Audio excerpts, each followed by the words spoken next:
So we don't have to guess what the child is thinking anymore. The child is very clearly communicating what she is thinking, and she is thinking about cookies. I also often think about cookies.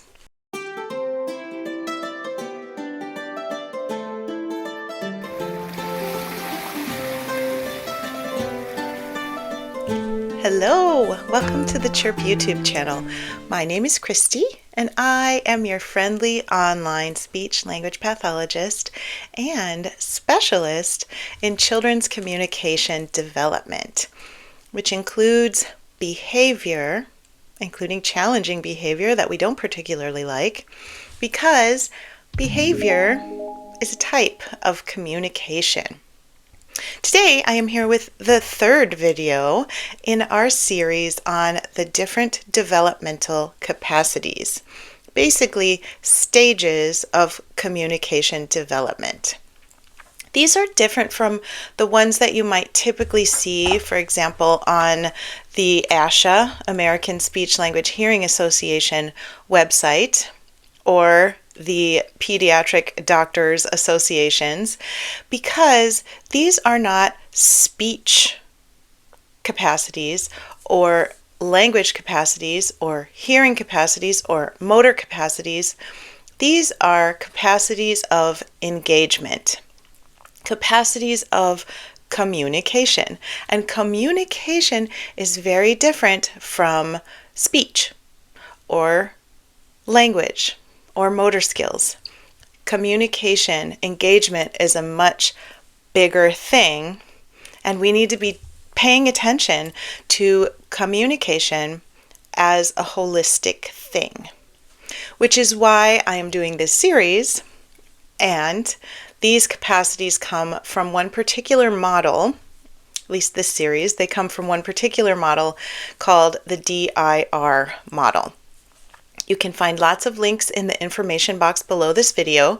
If you do not know how to access that box, go underneath the video with your eyeballs and you'll see a little description, and then it will stop and it will say more.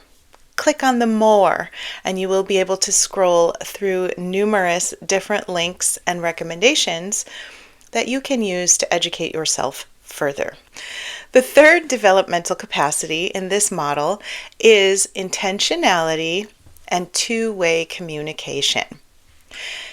This may seem like everyone just does this, but it's not true. Intentionality, I will give you an example from my own childhood.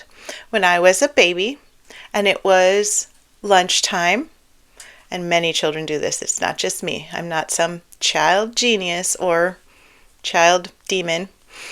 Sitting in my high chair, my parents would give me a food and I would push it on the ground and say, "Uh-oh." And I was expecting something in return. Let us use this as an example of good ways to respond when children do things. It's very important that when we are working on this stage, we respond to everything the child does. Even if the child just wiggles her arms, we wiggle our arms in return, or we say, "Oh, flap, flap." We respond. It's very important because when a child pushes something on the ground and says, "Uh-oh," and nobody does anything, the child is learning that people are not to be trusted, that people don't listen to you, that my own actions don't make a difference in this world. In this stage, in this developmental capacity, we want children to learn that they have agency. Agency is what we call it when a person knows that her actions affect how things play out in the world. Agency is when I realize that if I push something on the ground and say, "Uh-oh," and my mom comes over and says, "Oh no," and picks it up and puts it back on the table, I affected the world. I was able to get my mom to interact with me. Agency is in a grown-up person realizing that they have some health markers that are not looking so great. So they decide to eat more fruits and vegetables and move around a little bit more.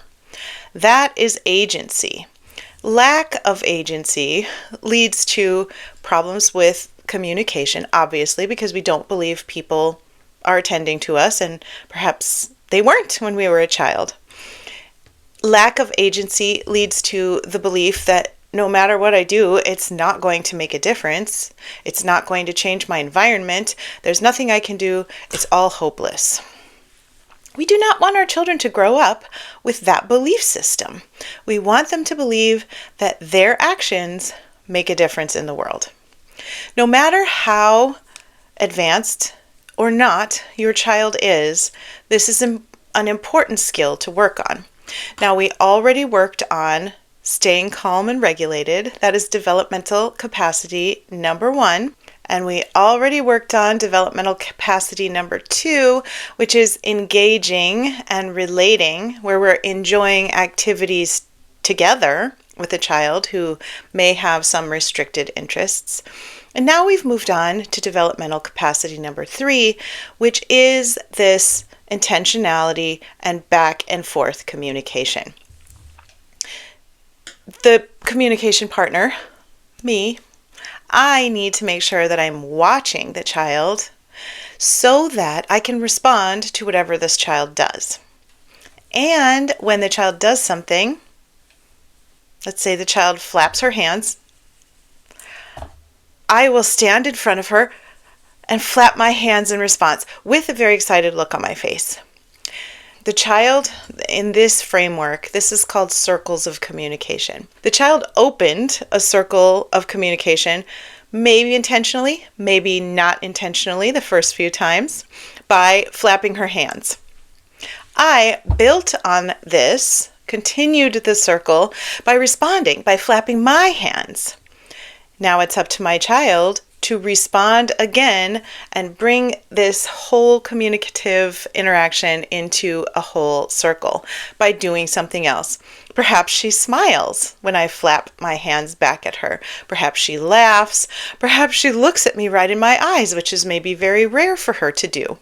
Perhaps she flaps her hands again or does something different. Maybe she wiggles her head. Maybe she wiggles her whole body. She does something that indicates that she has responded. So a circle is, in this case, we'll use me and you. I am opening a circle by waving. You wave back, and I smile. That is a circle of communication. No words were exchanged in this instance, but you can easily see how this could be a verbal interaction instead of just a gestural one or a facial expression interaction. Both of them count as circles of communication. Think of a situation in your child's life, maybe a student you have, maybe your own child, and think about something that child does on a regular basis. And then think of a way that you can make this more of an interaction. Usually this stage passes by quite quickly in children who are developing typically. But for children who have any sort of developmental delay, this area can be one that is a little bit difficult to thrive in, because children get kind of stuck in their own world and they don't necessarily notice that their actions are affecting the world around them. Let's say we have a child who is not yet verbal and who really likes cookies. I mean, who doesn't really like cookies? In order to encourage this skill, we are not going to put the cookies in an easily accessible spot. Number 1, we don't want our children eating cookies all day. Number 2, we need to encourage initiation. And just on a side note, initiation in itself is a huge, important skill that children need to master. And it often does not get mastered very well in children who have developmental delays, because adults do things for them without being asked. Adults swoop in and just, if they look at the cabinet, the adult just gets the cookie down. If they glance in the direction of something, the mom is swooping in and meeting the child's desire. This is not helpful because then our children do not learn how to initiate communication. They do not learn how to initiate. And initiation turns out to be one of the most important building blocks of communication and of life that we can have. Children need to know how to start something with another human being. We teach this in many ways, and one of the ways is that we put things out of reach. And initially, when the cookies are on the shelf, the child might just pass by the shelf and not look at it, may just look kind of sad, and we need to be tuned in. If the child walks over to the shelf and looks kind of sad, we might say, "Cookie! Cookie!" And then we could get a cookie down. And just the walking by the shelf and looking sad, that may be opening the circle of communication for the child at this point. That may be the initiation. That may be an intention to communicate. As a speech-language pathologist, of course, I'm going to make this easier for the adult to understand by using a visual of the things that the child wants that are stored out of reach.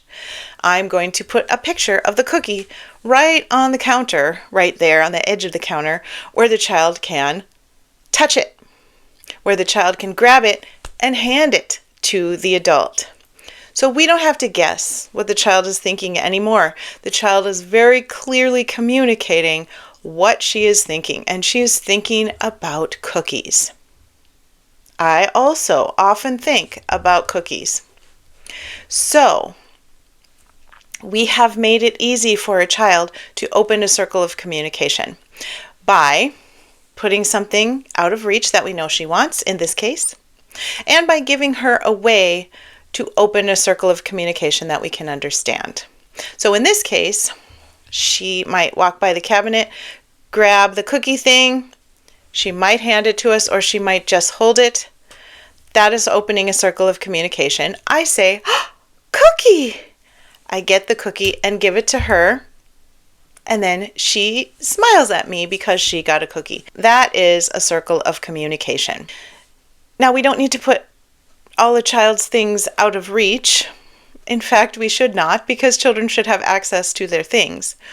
But we need to be paying attention during the times that we have set aside to purposefully interact with our kids, which should be multiple times a day, especially if our kids have any sort of delays. This is their treatment. This is their medicine. When we sit on the ground and we pay attention to them and we treat their noises, their movements, their eye gaze, their feelings as communication, and we respond to it, and we expect that they will respond to our responding to them. This is what builds relationships. If I am sitting on the couch with a friend and my friend says, "I'm kind of thirsty," and I don't respond, I'm not a good communication partner. I'm not a good friend. If my friend sits on the couch and says, "I feel kind of sad," and I don't ask more questions about that, once again, I'm not a good friend. I'm not a good communication partner. If my child pushes something on the floor while she's eating and looks at me with a little devilish gleam in her eye, and I don't respond, I am not supporting my child's development. And in fact, I would say that I'm probably harming my child's development because I'm ignoring an attempt at communication. I realize we cannot be all things to all people at all times, and that sometimes you don't see what your child is doing, or you don't have the capacity to respond in the way that you think you should. And sometimes we're all just irritable and tired. I understand that. We should be working toward more increased responsiveness because this is going to help our child's development. Some additional ways you can work on this skill are, I mentioned about mimicking your child's movements. You can also mimic facial expressions. If your child does a funny wrinkly face, do a funny wrinkly face in response. If your child likes to make funny mouth shapes, do the same thing. Look right at her and do exactly the same thing, and see if you can get a back and forth communication of facial gestures going. Perhaps your child does one face and you do a different face, and then your child does a different face, and it brings some laughter and levity into your interactions. Another way you can play this is by surprise. You can have very small objects and put them under a blanket. And then your child can lift up the blanket and something exciting can happen. And then the child can put the blanket down and you have to put something else under there, and it's also a surprise. We're just working on getting back and forth interactions going. Whatever you can do to encourage the child to do something, and then you do something, and then the child does something. It sounds more complex than it is. Think of it as a conversation, but without words, perhaps without words. A conversation is not a conversation if I'm controlling the whole thing, if I am doing all the talking. We are sadly not having a conversation right now. This is just me sharing with you some things that I have learned that have helped children I've worked with. If we were sitting together on my couch, you would have time to talk, I would have time to talk. And when I talk, it would be related to what you said. And when you talk, it would be related to what I said. This is what a back and forth conversation is. And this is what we want to practice with our children, even if it's not verbal. It can be a non-verbal conversation, a non-verbal back and forth volley. It can also be thought of as a tennis game or a ping pong game. Any way that keeps the child interested in what I'm doing and responding in a way that I know she's responding. Think about how this would play out in your child's life and things that your child or student is interested in or does. And check out the resources below, because the more you think about it, the easier it will get to make this happen in your life with your child or your student. If you have questions, leave them in the comments below, because I respond to comments as quickly as I can. You can also email me privately if you want to. You can go to my website, which is also in the box below, and you can email me if you don't want your personal life spread all over the internet. I understand. I can keep a secret. Thank you for being here. I hope you have a wonderful day today, and I will see you in the next video. Bye.